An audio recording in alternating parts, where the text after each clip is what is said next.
Physics की online classes में आपके अपने यूट्यूब चैनल फिजिक्स गुरु एसआर यादव पर आप सभी का हार्दिक स्वागत करता हूं।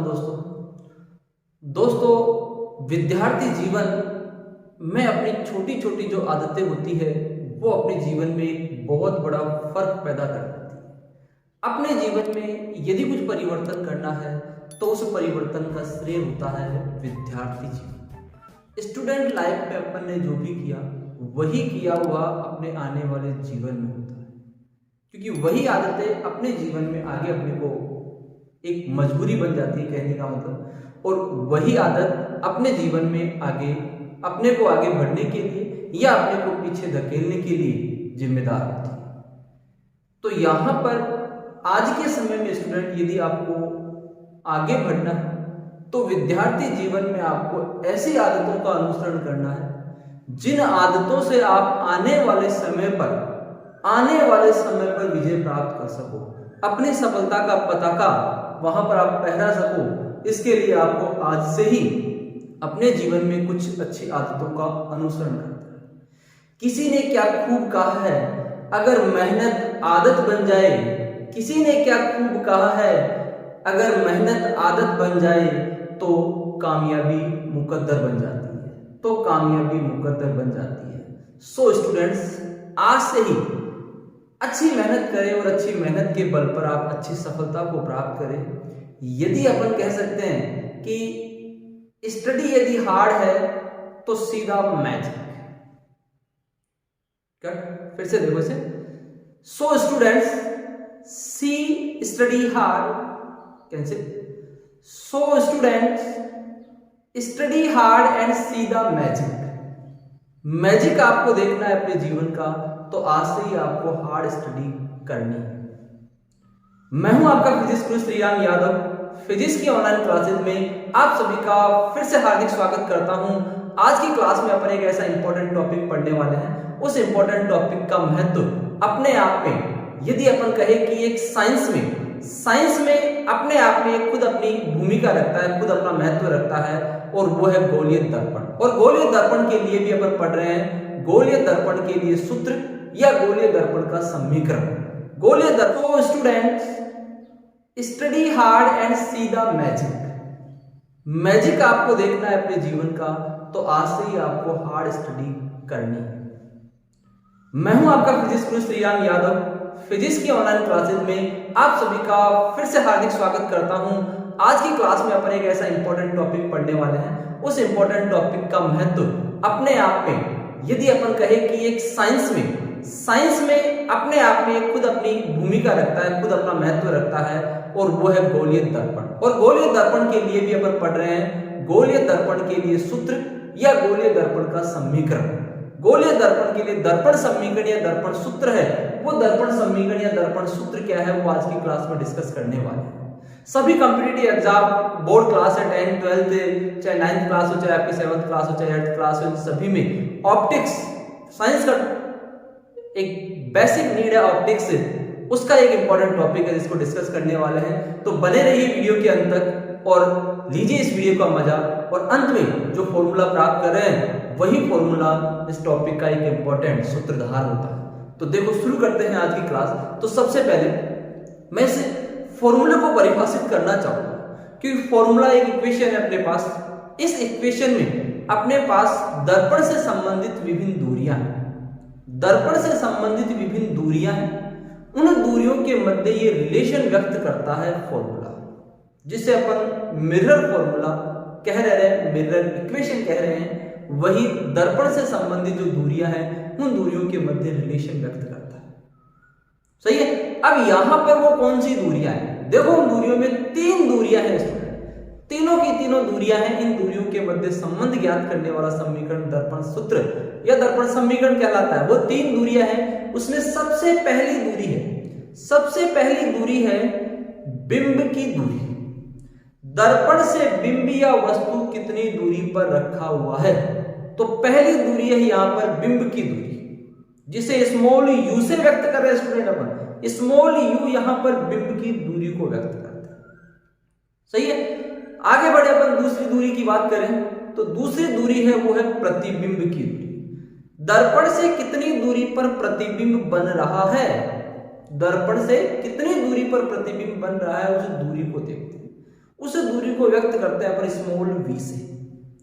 एक u है बिंब की दूरी, एक v है जो प्रतिबिंब की दूरी, और तीसरी है स्टूडेंट उस दर्पण की फोकस दूरी। तीसरी क्या है? उस दर्पण की फोकस दूरी। तो इस आधार पर मैं यहां पर एक डेफिनेशन देना चाहूंगा, ध्यान से सुनना। किसी गोलीय दर्पण के लिए उसकी फोकस दूरी f, वस्तु की दूरी u एवं प्रतिबिंब की दूरी v के मध्य संबंध व्यक्त करने वाले समीकरण को, संबंध व्यक्त करने वाले सूत्र को दर्पण समीकरण या दर्पण सूत्र कहते हैं। वो दर्पण समीकरण या दर्पण सूत्र यहां पर है अपने पास क्या? 1/f बराबर 1/u प्लस 1/v। इस फॉर्मूले को अपन दर्पण सूत्र या दर्पण समीकरण कह रहे हैं।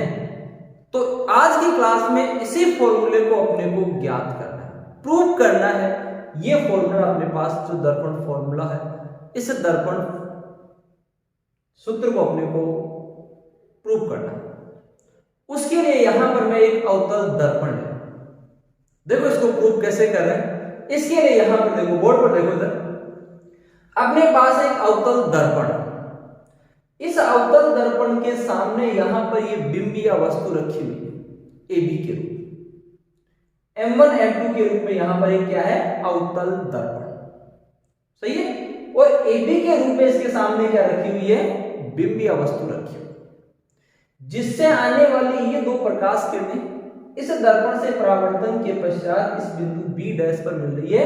इसका मतलब इस दर्पण के द्वारा इस बिंब AB का वास्तविक प्रतिबिंब बन रहा है A डैश B डैश, सही है। वास्तविक प्रतिबिंब बन रहा है यहां पर A डैश B डैश इस दर्पण के द्वारा इस बिंब AB का, सही है। अब यहां पर इस दर्पण की जो दूरियां हैं, दूरियों को मैंने यहां पर डायग्राम में दर्शाया है। यहां पर फोकस दूरी F और P के बीच की जो दूरी है वो है फोकस दूरी F, सही है। A और P के बीच की जो दूरी है वो है बिंब की दूरी U। A डैश और P के बीच की जो दूरी है वो है प्रतिबिंब की दूरी V, और C और P के बीच की दूरी है वो है वक्रता त्रिज्या। इन दूरियों के साथ में अपन ने सभी के साथ में ऋणात्मक चिन्ह लिया है, क्योंकि यहां पर अवतल दर्पण के लिए ये सभी दूरियां ऋणात्मक होती है। साइन कन्वेंशन बात करें अपन दर्पण के लिए, तो उसके लिए अवतल दर्पण में ये सभी दूरियां ऋणात्मक चिन्ह के साथ होती है, सही है। तो यहां पर इनमें रिलेशन ज्ञात करने के लिए, फॉर्मूला ज्ञात करने के लिए क्या करें स्टूडेंट? यहां पर इस डायग्राम में ध्यान से देखो, रटना नहीं है या फिर ट्रिक्स पे इसको याद रखना है। ट्रिक्स पे कैसे याद रखें? इस दर्पण में जो अवतल दर्पण के द्वारा जो प्रतिबिंब बना है बिंब का, उस बिंब और प्रतिबिंब की दूरियों के मध्य रिलेशन ज्ञात करने के लिए क्या कर रहे हैं अपन?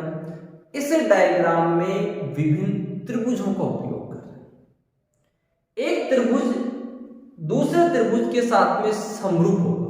अब वो त्रिभुज कैसे ज्ञात करें? उसके लिए यहां पर एक देखो, आपतन बिंदु से एक मुख्य अक्ष पर लंब वो डाला है मैंने DN के रूप में। आपतन बिंदु D से एक मुख्य अक्ष पर लंब वो डाला है, बिंदु N पर आके मिल रहा है। DN यहां पर एक लंब डाला हुआ है मुख्य अक्ष पर, सही है। तो इस डायग्राम में जो विभिन्न त्रिभुज अपने को प्राप्त हो रहे हैं, उन त्रिभुजों को समरूप सिद्ध करना है, और समरूप त्रिभुजों के लिए जो समीकरण है उनकी संगत या समांतर भुजाओं का वो ज्ञात करना है।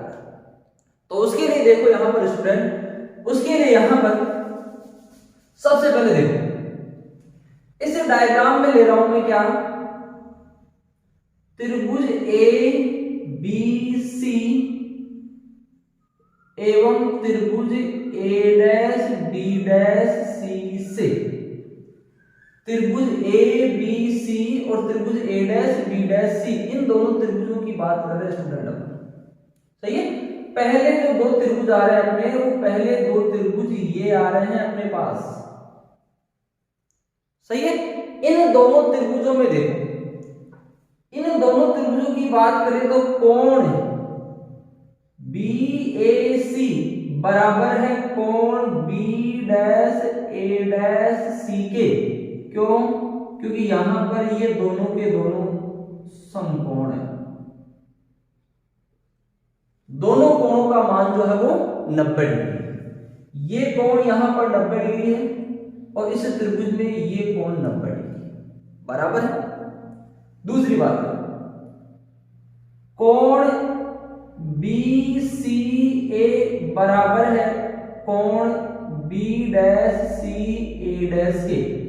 इसका कारण ये दोनों कोण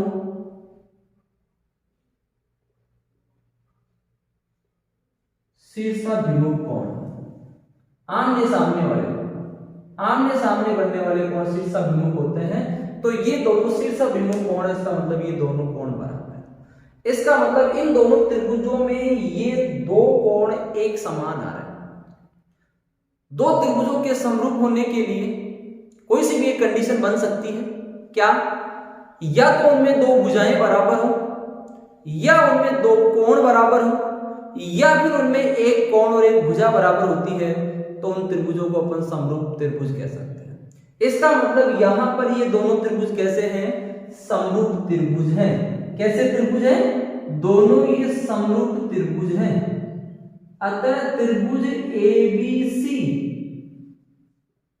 एवं त्रिभुज A'BC क्या होंगे? समरूप होंगे। ये दोनों त्रिभुज यहां पर समरूप होंगे। और समरूप त्रिभुजों की एक विशेषता होती है कि उनकी संगत या समांतर भुजाओं का जो अनुपात होता है वो हमेशा बराबर होता है। तो समरूप त्रिभुजों के लिए यहां पर क्या लिख सकते हैं अपन? एक इक्वेशन लिख सकते हैं यहां पर। समरूप त्रिभुजों में जो भी समरूप त्रिभुज अपन ने निकाले, समरूप त्रिभुजों की एक इक्वेशन यहां पर, वो इक्वेशन है स्टूडेंट यहां पर AB बटे A' B' बराबर AC बटे A', ये इक्वेशन नंबर 1 दे दें। दो समरूप त्रिभुज लिए अपन ने, त्रिभुज ABC और त्रिभुज A'BC। इन समरूप त्रिभुजों की संगत भुजाओं का अनुपात या समांतर भुजाओं का अनुपात AB के समांतर है A', तो AB बटे A', बराबर AC के समांतर है A', तो AC बटे A'। यहां पर पहली कंडीशन में, पहली इक्वेशन में अपन इन दोनों त्रिभुजों को समरूप सिद्ध किया। ऐसे यहां पर दो समरूप त्रिभुज और ले रहे हैं। देखो वो दूसरी अवस्था में दो समरूप त्रिभुज कौन से हैं? एक त्रिभुज ये है और दूसरा त्रिभुज अपना ये है। सही है? यहां पर क्या ले रहे हैं अपन? त्रिभुज, यहां पर दो त्रिभुज, त्रिभुज FDN एवं त्रिभुज A', B', F इन दो त्रिभुजों की बात कर रहे हैं। सही है? इन दोनों त्रिभुजों में वही दो कोण देख लो स्टूडेंट, यहां पर डायग्राम में देखो अच्छी तरह। इस त्रिभुज में ये कोण 90 डिग्री है, इस त्रिभुज में ये कोण 90 डिग्री है। इस त्रिभुज में इसके सामने का ये कोण इसके बराबर होगा क्योंकि ये शीर्षाभिमुख कोण है। तो यहां पर इसकी दो कंडीशन, दो त्रिभुज, यहां दो कोण कौन से बन रहे हैं? कोण यहां पर बन रहा है DNF बराबर है कोण FA', B' के। क्यों? क्योंकि दोनों कोण यहां पर कैसे हैं? समकोण है। और दूसरी कंडीशन में कोण B'FA' बराबर है कोण DFN के। क्यों? क्योंकि ये दोनों कोण शीर्षाभिमुख। तो इन दोनों त्रिभुजों में ये दो कोण बराबर आ गए। इसका मतलब ये दोनों त्रिभुज भी क्या है? समरूप त्रिभुज। तो यहां पर इन दोनों त्रिभुजों को अपन समरूप त्रिभुज कह रहे हैं। अतः त्रिभुज FDN एवं त्रिभुज A', B' क्या होंगे? समरूप होंगे। ये दोनों त्रिभुज यहां पर क्या होंगे? समरूप होंगे, और समरूप त्रिभुजों के लिए क्या लिख सकते हैं, जो अपन ने पीछे लिखा,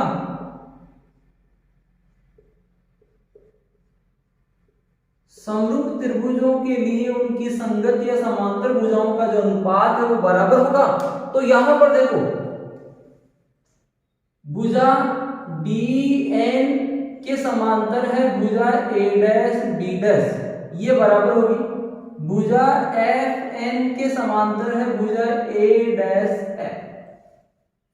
सही है। इस त्रिभुज में भुजा DN बराबर है, ये समांतर है A', B' के, और FN समांतर है A', सही है।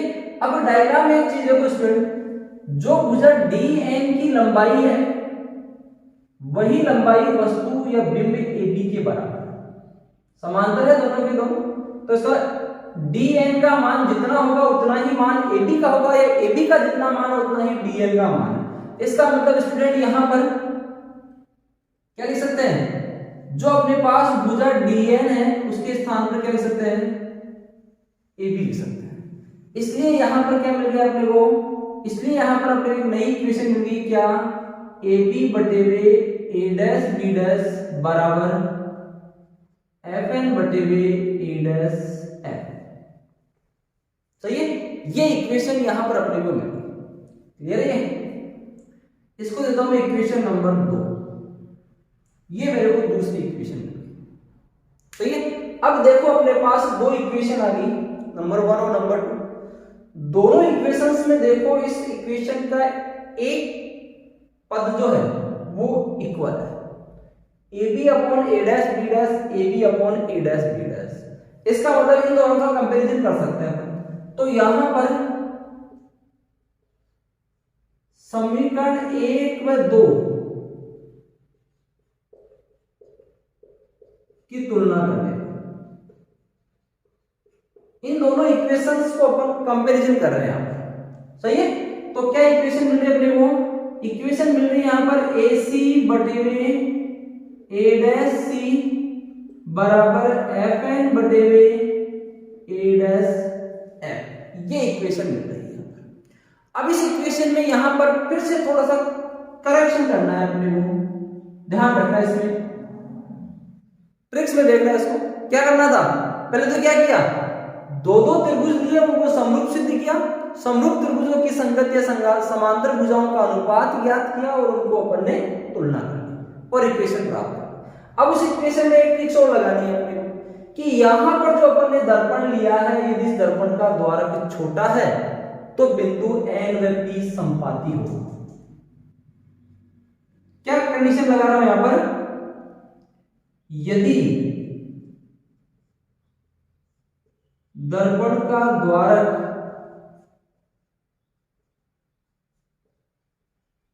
छोटा है तो बिंदु N व P संपाती होंगे।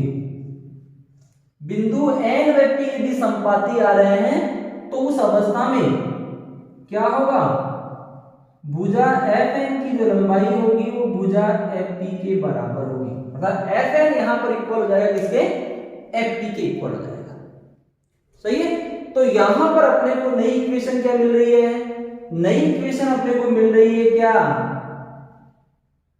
AC बटे A' बराबर है FP बटे A' F, ये इक्वेशन मिल रही है, सही आता है। ये इक्वेशन अपने को मिल गई, यहां तक अपने को ज्ञात करना था। अब देखो आगे क्या करना है इसमें, वो इंपॉर्टेंट है। यदि वो आपने सही किया है तो ही आगे आपको अंतिम समीकरण प्राप्त हो पाए। अब यहां पर AC, A', FP और A', चार दूरियां हैं। इन दूरियों को ज्ञात करना अपने को उन्हीं 3 दूरियों या 4 दूरियों के पदों में जो डायग्राम में दर्शा रखी है, मतलब इन सब दूरियों को यहां पर F, B, U और R के पदों में कैलकुलेट करना है। तो यहां पर मैं इस इक्वेशन को चेंज कर रहा हूं, और इस इक्वेशन को चेंज करके लिख रहा हूं। यहां पर सबसे पहले देखो AC है, इस AC का जो मान है वो मैं लिख सकता हूं, इस AP में से यदि CP को घटा दूं तो क्या मिल जाएगा, AC मिल जाएगा। तो AC के स्थान पर क्या आ गया यहाँ पर, AP माइनस CP बटे A dash C। A dash C यहां से यहां तक की दूरी है स्टूडेंट, ये यहां से यहां तक A डैश C है, तो इस CP में से यदि A डैश P को घटा दूं तो मिल जाएगा, CP में से घटा दूं मैं A डैश P को तो मिल जाएगा क्या, A डैश C बराबर FP यहां पर एज इट इज रहने दो, FP यहां पर फोकस दूरी है बटे A dash F। A dash F यहां पर ये इतनी सी दूरी है, तो इस दूरी को ज्ञात करने के लिए अपन क्या करें, A डैश P में से FP को घटा दो, A डैश P में से क्या कर दें, FP को घटा दें। सही है, ये मिल गया अपने को एक फॉर्मूला, यहां तक कैलकुलेट किया। अब क्या करें, अब इसमें अपने पास जो चिन्ह परिपाटी है, कार्तीय चिन्ह परिपाटी, उस कार्तीय चिन्ह परिपाटी का उपयोग करते हुए इन वैल्यूज को पुट करना है। वैल्यूज यहां पर डायग्राम में दर्शा रखी, इन वैल्यूज को यहां पर पुट करें तो यहां पर चिन्ह परिपाटी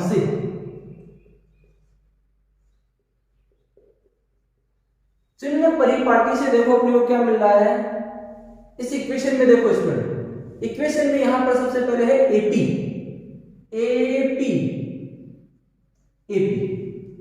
फिर है CP, फिर है A डैश P, फिर है FP, ये चार दूरियां हैं अपने पास। इस इक्वेशन में ये चार दूरियां हैं, इन चार दूरियों को अब डायग्राम में देखो क्या है। AP, A से लेकर P तक की दूरी क्या है, -U, क्या है, -U। CP क्या है, C से लेकर P तक की दूरी है -R, इसको मैं लिख सकता हूं -2F। अंतिम क्लास में अपने रिलेशन याद किया है F और R का, तो R बराबर 2F, है तो -R बराबर -2F। A डैश P से दूरी -V, F से लेकर P तक की दूरी, फोकस दूरी -F। चिन्ह परिपाटी से अपन ने ये वैल्यूज ले ली, अब इन वैल्यूज को इस इक्वेशन में रखना है, इन वैल्यूज को इस इक्वेशन में रखना है। तो उस कंडीशन में क्या मिल रहा है अपने को, तो उस कंडीशन में अपने को एक नई इक्वेशन मिल रही है, क्या है, AP के स्थान पर क्या पुट करें, -U, माइनस CP के स्थान पर -2F बटे में CP के स्थान पर -2F minus A dash P के स्थान पर -V बराबर, सही है, क्या है, FP क्या है, -F बटे में A डैश P क्या है, -V माइनस FP क्या है, -F। चिन्ह परिपाटी से जो वैल्यूज कैलकुलेट की, उन वैल्यूज को उस इक्वेशन में पुट कर दिया, सही है।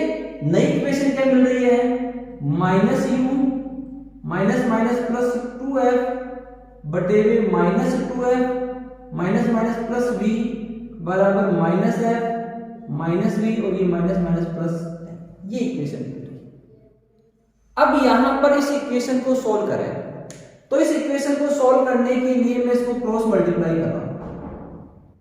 इक्वेशन को सोल्व करने के लिए क्या करें, क्रॉस मल्टीप्लाई करें। तो क्रॉस मल्टीप्लाई करें तो यहां पर देखो, क्रॉस मल्टीप्लाई से -U प्लस 2F मल्टीप्लाई है -V प्लस F से बराबर -F, क्रॉस मल्टीप्लाई है -2F प्लस V से, -2F प्लस V से क्रॉस मल्टीप्लाई से अपने को ये इक्वेशन मिल गई, सही है।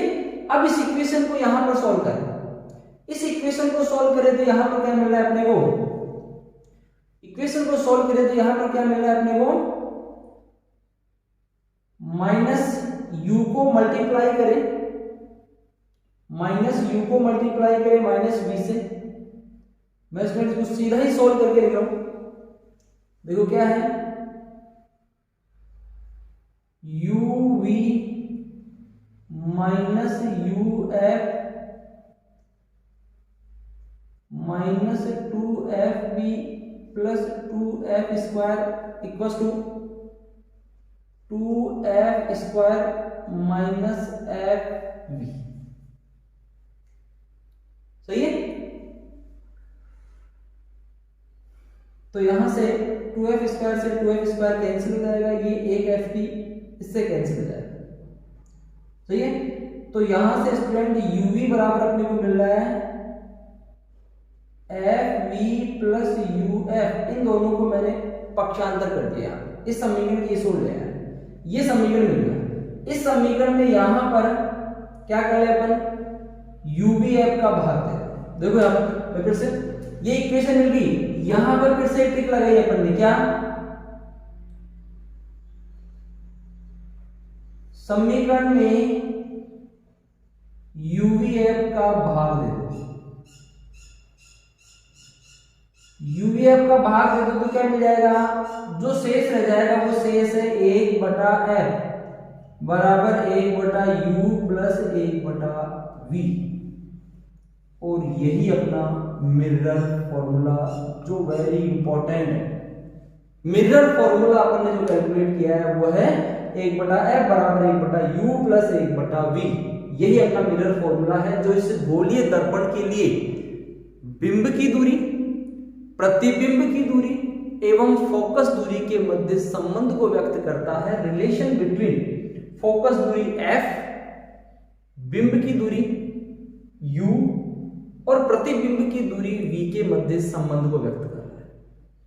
तो ये बहुत इंपॉर्टेंट फॉर्मूला है स्टूडेंट। इस फॉर्मूले पर आधारित क्वेश्चंस जो है, चाहे वो आपकी कंपटीशन एग्जाम हो चाहे आपकी बोर्ड एग्जाम हो, सभी एग्जाम्स में इससे रिलेटेड क्वेश्चंस पूछा जाता है। 1 नंबर 2 नंबर आपको क्लियरली पक्का करना है तो इस टॉपिक को ढंग से देखिए।